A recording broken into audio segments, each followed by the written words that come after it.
Nous sommes dans la dernière partie de ce cours sur le chapitre limites et fonctions. Nous sommes page 70 et nous allons expliquer la dernière propriété du cours. Oups.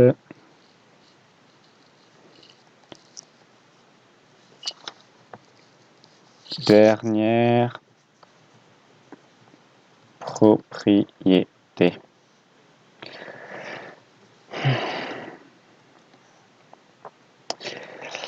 Soit f une fonction définie sur un intervalle. Alors, définie sur un intervalle, on va y revenir plus tard.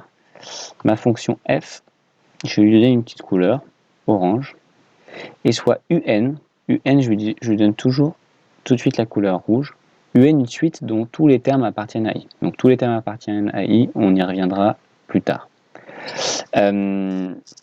Cette propriété va beaucoup ressembler à la propriété qu'on avait vue un peu plus tôt, dans le grand 1, limite de la composée de fonctions, avec tous ces dessins. Vous vous souvenez, ça rigolait plus, c'était un peu compliqué. Bah là, c'est la même chose. Donc, si vous avez bien compris ça, et si vous avez regardé les vidéos, ça va être assez clair. C'est pour ça que je vais faire une explication rapide. Si c'est trop rapide, vous revenez à cette partie du cours. Hein. Donc, grand 5, petit 1.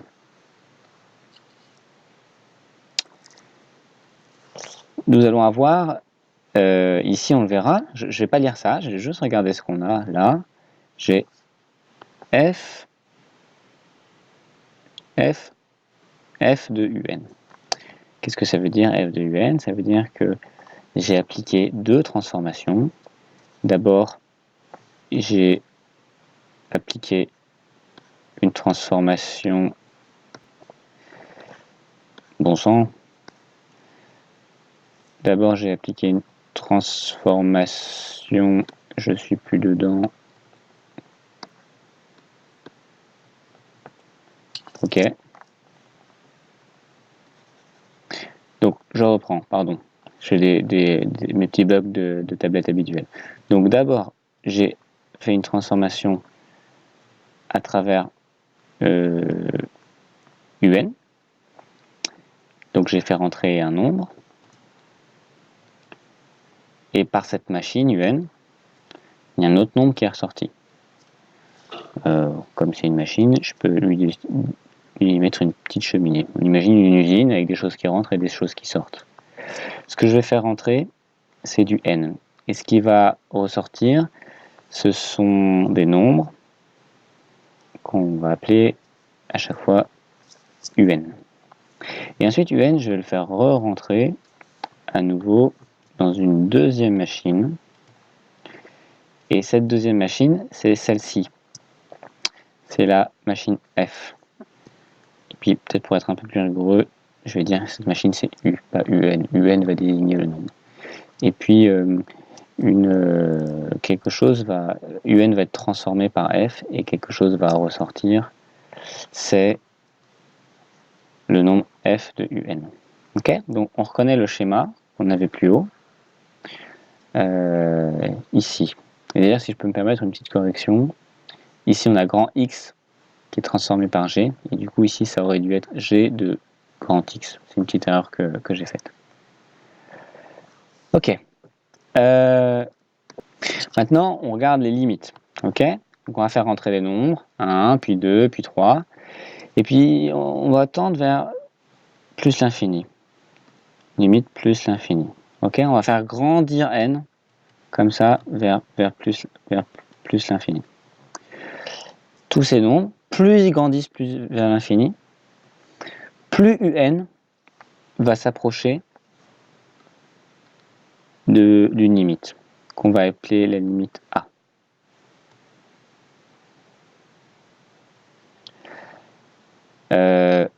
Je donne pas d'exemple parce que comme j'ai bien détaillé ici, oups, c'est la cata, comme j'ai bien détaillé ici, vous revenez là si ça va trop vite. J'appuie sur pause et je vais chercher de quoi brancher mon ordinateur. A tout de suite. Voilà, c'est bon, j'ai rebranché l'ordi. Donc je disais que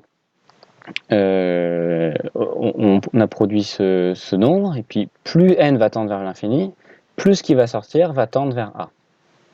Et ça, un, plus il va tendre vers A, plus ici, le nombre qu'on a sorti va tendre vers la limite B. A, ça pourrait être L, ça pourrait être plus l'infini, donc L un réel, ou ça peut être moins l'infini. Et B, ça peut être les mêmes choses, L plus l'infini ou moins l'infini. Ok?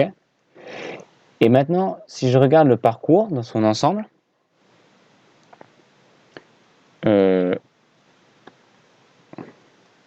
qu'est-ce que j'ai fait entre mon point de départ et mon point d'arrivée?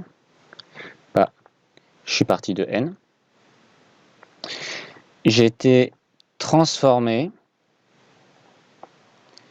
et cette double transformation, je pourrais dire que c'est la transformation, comme ici, f de un. Et cette usine, f de un, quand quelque chose rentre dedans, elle les fait d'abord passer par l'atelier U, comme ici, puis ensuite par l'atelier F, comme ici. Et donc en fait, cette usine F de UN, bah, il se passe ça, tout ce qui se passe là, ça se passe à l'intérieur. Et du coup, on regarde juste ce qui rentre c'est N, et puis on a un nombre qui sort. Et ce nombre, quand on va le faire grandir vers plus l'infini, le nombre qui va sortir ici, il va aller vers B, vers la limite B. Et bien ça correspond à ça.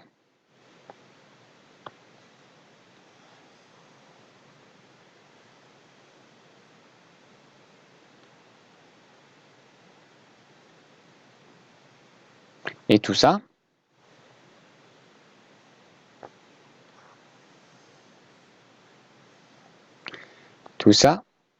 là, ça correspond à tout ça. Alors maintenant qu'on a bien expliqué, on va comprendre ce qui est marqué. Ok? Donc on avait défini f, on avait défini u sur des intervalles, et u avec des termes qui appartiennent à i. Je reviens là-dessus à la fin. Pour l'instant, on ne s'embête pas avec ça. Donc on a f et u. Et puis on définit a et b. A et b, c'est des limites. A, c'est cette limite. Et b, c'est cette autre limite. A et b désignent des réels ou plus l'infini ou moins l'infini. C'est ce que je vous avais dit là. A, ça peut être ça, et B, ça peut être ça. Bon, maintenant, on vous dit que la limite de un, quand n tend vers plus l'infini, c'est A. Donc on a n qui tend vers plus l'infini, ici. Et quand je le transforme par un, par cette machine, par u, le résultat un, il va s'approcher de la limite A. Donc, il s'approche de la limite 1. Donc, ça, c'est décrit par ça. Et puis de la même façon, vous trouvez les correspondances entre ça et ça. Donc, je fais rentrer un nombre dans f, et ce nombre, il tend vers A.